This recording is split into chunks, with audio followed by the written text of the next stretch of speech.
ప్రపంచవ్యాప్తంగా ముస్లిం సోదరులు శనివారం నాడు రంజాన్ వేడుకలు జరుపుకున్నారు. అయితే ఈ ఏడాది మిడిల్ ఈస్ట్లో పరిస్థితులు మాత్రం దారుణంగా తయారయ్యాయి. ప్రజల్లో పండగ ఉత్సాహం ఏ కోసాన కనిపించలేదు. యుద్ధంలో ఉన్న గూడు కోల్పోయి రోడ్డున పడాల్సిన పరిస్థితి ఏర్పడింది. 2 ఏళ్ల క్రితం గాజాలో ఇలాంటి పరిస్థితి ఉంటే ప్రస్తుతం అదే పరిస్థితి లెబనాన్, ఇరాన్, సిరియాలో కనిపించింది.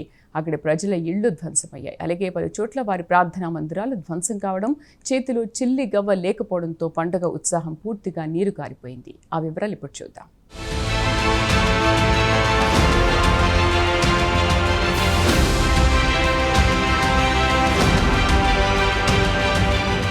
ప్రపంచవ్యాప్తంగా ముస్లింలు శనివారం నాడు రంజాన్ పండుగను జరుపుకున్నారు. 30 రోజుల పాటు ఉపవాస దీక్షలు ముగిసిన తర్వాత రంజాన్ వేడుకలు జరుపుకుంటారు.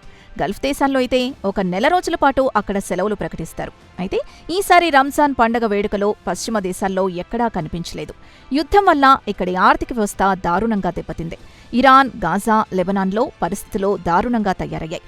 ఎక్కడా పండగ ఉత్సాహం కనిపించలేదు. ఇక గాజా విషయానికొస్తే అక్టోబర్ 7, 2023లో హమాస్ మిలిటెంట్లు ఇజ్రాయెల్పై దాడి చేసి 1200 మంది అమాయక ఇజ్రాయెలీ పౌరుల్ని చంపింది.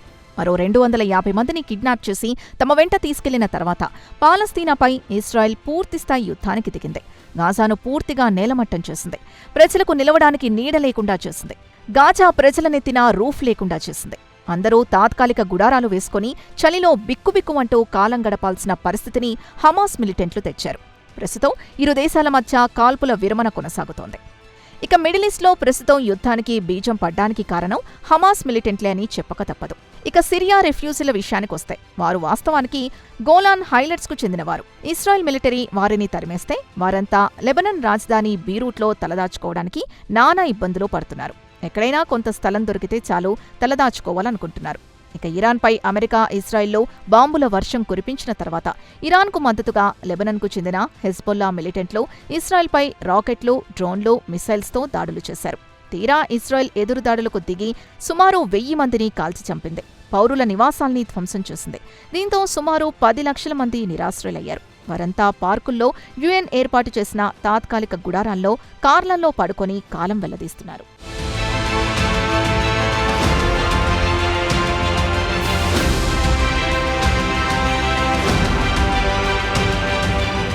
ఇక ముస్లింల ఈద్ ఉల్ ఫితర్ పండగ సంబరాలు శుక్రవారం నుంచే మొదలైంది. అయితే మిడిల్ ఈస్ట్లో ప్రజలు ఈ పండగను ఎలా జరుపుకోవాలో అర్థం కాక సతమతమవుతున్నారు.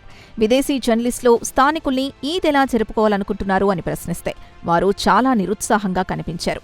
పండగ పక్కన పెట్టండి, తలదాచుకోవడానికి టెంట్ ఎక్కడ దొరుకుతుందా అనే ఆందోళన ఎక్కువైందని పలువురు లెబనాన్లో గూడు కోల్పోయిన వారు ఆవేదన చెందుతున్నారు. ఉన్న గూడు కోల్పోయి భార్యాపిల్లల్ని తీసుకుని రోడ్డున ఉండాల్సిన పరిస్థితి ఏర్పడింది. స్కూళ్లలో తలదాచుకుందామంటే అక్కడ్నుంచి తరమేస్తున్నారు. దీంతో ఎక్కడైనా టెంట్ దొరికితే అక్కడికి వెళ్లి తలదాచుకోవాలనుకుంటున్నామని పలువురు చెప్పుకొచ్చారు. లెబనాన్లో చాలా మంది బహిరంగ ప్రదేశాల్లోనే పడుకోవాల్సొస్తోంది.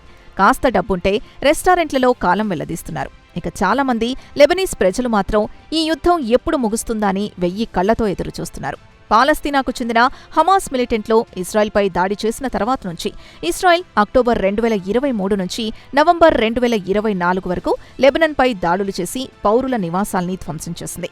సుమారు 10 లక్షల మందికి గూడు లేకుండా చేసింది. తాజాగా మరోమారో ఇజ్రాయెల్ లెబనాన్పై బాంబుల వర్షం కురిపించింది. దీంతో ప్రజలు ఉన్న గూడు కోల్పోయి రోడ్డున పడాల్సొచ్చింది.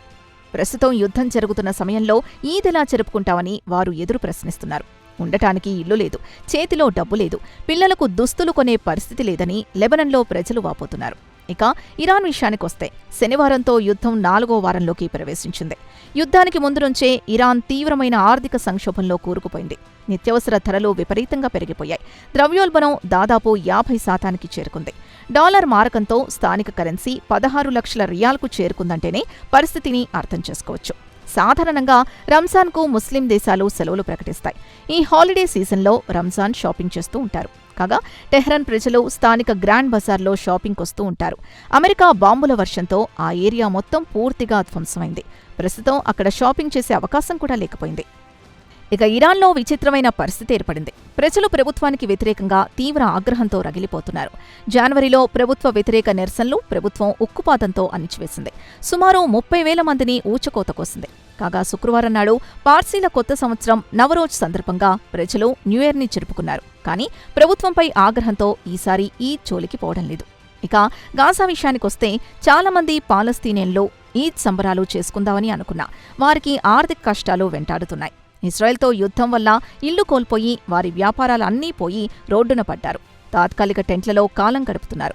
ఇక మరోవైపు ఇజ్రాయెలీ సైనికులు గాజాలోకి వస్తువులు పోకుండా అడ్డుకుంటున్నారు. ఇజ్రాయెల్ ఇరాన్పై యుద్ధం ప్రారంభించిన వెంటనే గాజాలోకి ఏ వస్తువు రాకుండా అడ్డుకుంటున్నారు. దీంతో గాజాలో ధరలు విపరీతంగా పెరిగిపోయాయి. చిన్నపిల్లలకు టాయ్స్ కొనాలన్నా ధరలు అందుబాటులో లేకపోవడంతో ఈసారి ఇక్కడ ఈద్ వాతావరణం కనిపించలేదు.